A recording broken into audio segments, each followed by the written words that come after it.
Hello दोस्तों, मैं हूं आपका दोस्त अरबाज और आप देख रहे हैं मोटिवेशनल स्टोरीज। आज हम एक ऐसे व्यक्ति के बारे में बात करने जा रहे हैं जिसको शायद ही कोई ऐसा व्यक्ति होगा जो ना जानता हो, क्योंकि वह अपने यूनिक डांस और सिंगिंग की वजह से फेमस है। जी हाँ दोस्तों, मैं बात करने जा रहा हूँ दी माइकल जैक्सन के बारे में। चलिए चलते हैं स्टोरी की ओर।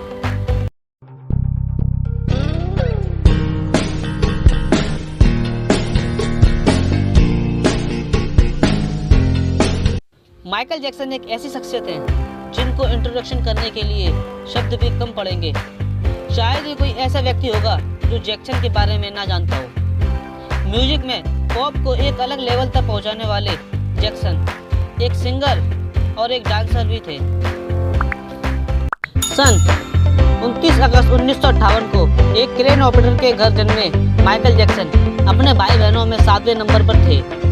म्यूजिक तो माइकल जैक्सन के खून में था, क्योंकि उनके पिता क्रेन ऑपरेटर के साथ साथ एक वहाँ के लोकल बैंड फॉल्कन में भी गिटार बजाया करते थे। उनकी माँ भी म्यूजिक लवर थी, जिन्होंने उन्हें सिंगिंग सिखाई। जैक्सन ने 5 साल की उम्र में ही अपने 4 भाइयों के साथ स्टेज पर परफॉर्म करना शुरू कर दिया था। उसके बाद वे लॉस एंजलिस में रहने लगे, जहाँ अपने यूनिक डांस की वजह से माइकल जैक्सन काफ़ी फेमस हो गए थे। बचपन की बात करें तो माइकल जैक्सन का बचपन दूसरे बच्चों की तरह बिल्कुल भी नहीं था। एक किस्सा माइकल जैक्सन ने खुद ने बताया कि उनके पिता माइकल के रिहर्सल के दौरान बेड लेकर खड़े रहते थे, क्योंकि वे उन्हें यह सब करने के लिए परमिशन नहीं देते थे। माइकल जैक्सन जब ओपरा विनफ्रे शो में गए थे, तब उन्होंने बताया था कि पढ़ाई के बाद माइकल जब रिकॉर्डिंग के लिए जाया करते थे तो पास में एक पार्क में बच्चों को खेलते हुए देखकर वे काफ़ी परेशान हो जाया करते थे, क्योंकि जिस उम्र में उन्हें खेलना था उस उम्र में माइकल अपने करियर को बनाने में लग गए थे। 1969 में सिर्फ 11 साल की उम्र में माइकल जैक्सन ने अपना पहला song I want you back निकाला, जो काफ़ी हिट रहा और माइकल को उस सॉन्ग से बचपन में ही शुरुआत मिल गई थी और यही माइकल की लाइफ का टर्निंग पॉइंट था। इसके बाद 1970 में दी लव सेव और it will be there release हुए, जिसे लोगों ने काफ़ी पसंद किया।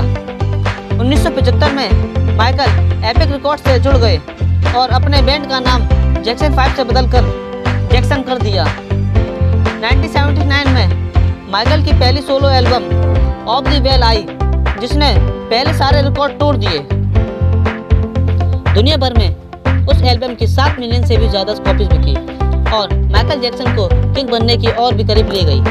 फिर 1982 में माइकल जैक्सन की थ्रिलर एल्बम रिलीज हुई, जो आज तक की सबसे हिट एल्बम में से एक है, जिसने 11 में से 8 ग्रैमी अवार्ड जीते, जो कि म्यूजिक की दुनिया के सबसे बड़े अवार्ड माने जाते हैं। 20 प्लेटिनियम सर्टिफिकेट भी जीते, जिसके चलते उन्हें किंग ऑफ पॉप के नाम से भी बुलाया जाने लगा।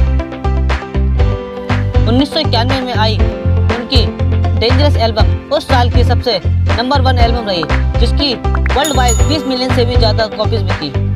बहुत से लोग मानते हैं कि माइकल जैक्सन को अपना काला रंग पसंद नहीं था, इसलिए उन्होंने सर्जरी करवा कर अपना रंग बदल लिया, लेकिन असल में उनको विटिलिगो नाम की स्किन की एक बीमारी थी, उसकी वजह से उन्होंने ऐसा किया था। माइकल की लाइफ बचपन में काम करने में निकल गई, इसीलिए वह अपना खाली समय बच्चों के साथ ही बिताते थे। लेकिन 1994 में एक बच्चे के घर वालों ने माइकल पर चाइल्ड अब्यूज का आरोप लगा दिया, जिसके चलते माइकल को उस बच्चे के घर वालों को के सेटलमेंट के लिए $25 मिलियन देने पड़े और उस इंसिडेंट की वजह से माइकल जैक्सन के कैरेक्टर पर एक धब्बा सा लग गया। 1993 में उन्होंने एल्विस प्रेस्ले की बेटी से शादी की, जो 1 साल बाद टूट गई। फिर 1997 में उन्होंने फिर से दूसरी शादी की। माइकल जैक्सन पीटर पैन के एक कार्टून से इतने प्रभावित थे कि वह अपने आप को पीटर पैन ही समझते थे, जो कि एक नेवरलैंड नाम की जगह पर रहता था। इसलिए उन्होंने 2700 एकड़ की एक जगह खरीदी और उसका नाम नेवरलैंड रख दी। वह एक नेचर लवर भी थे और उन्होंने नेवरलैंड के जंगल में ही नेचर नाम का एक सॉन्ग भी लिखा था, जिसमें नेचर के लिए प्यार वाली बातें लिखी थी। 2006 में उनको बैंक लोन की वजह से नेदरलैंड छोड़ना पड़ा और उसी टेस्ट की वजह से उन्होंने 2009 में दुनिया भर की 10 जगहों पर कॉन्सर्ट करने का सोचा, जिससे उनको लोन चुकाने के लिए पैसे मिल सकते थे। उनका पहला शो लंदन में होने जा रहा था, लेकिन उस शो से 20 दिन पहले ही अचानक कार्डियक अटैक की वजह से माइकल की मौत हो गई। वह इतने फेमस थे कि उनकी मौत के बाद 7 जुलाई 2009 को माइकल जैक्सन मेमोरियल ऑर्गेनाइज हुआ, जिसमें 16 लाख से ज़्यादा टिकट बिकी। माइकल जैक्सन के काइंडनेस की बात करें तो माइकल जैक्सन एक बार पेप्सी का विज्ञापन कर रहे थे। उसी दौरान उस सेट पर आग लग गई, जिससे माइकल के सिर के बाल जल गए। लेकिन सिचुएशन को कंट्रोल में रखते हुए माइकल ने सेट पर आग से हुए नुकसान को देने की बात की और वहाँ लोगों का दिल जीत लिया। माइकल जैक्सन की सिंगिंग और डांसिंग आज भी उतनी ही फेमस है जितना पहले था। उनके जितना फेमस सिंगर और डांसर शायद ही दुनिया में कोई हुआ होगा। उनकी लाइफ से हमें यह जरूर सीखने को मिलता है कि मुश्किलें तो हर बड़े इंसान की लाइफ में आती हैं, लेकिन उन मुश्किलों के बाद भी अपने लेवल को बरकरार रखने का काम माइकल जैक्सन ने कर दिखाया था।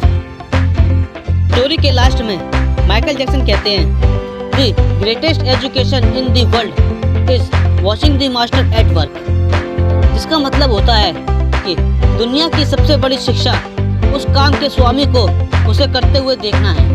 दोस्तों, अगर आप हमें कोई सजेशन देना चाहते हैं तो आप हमें कमेंट कर सकते हैं।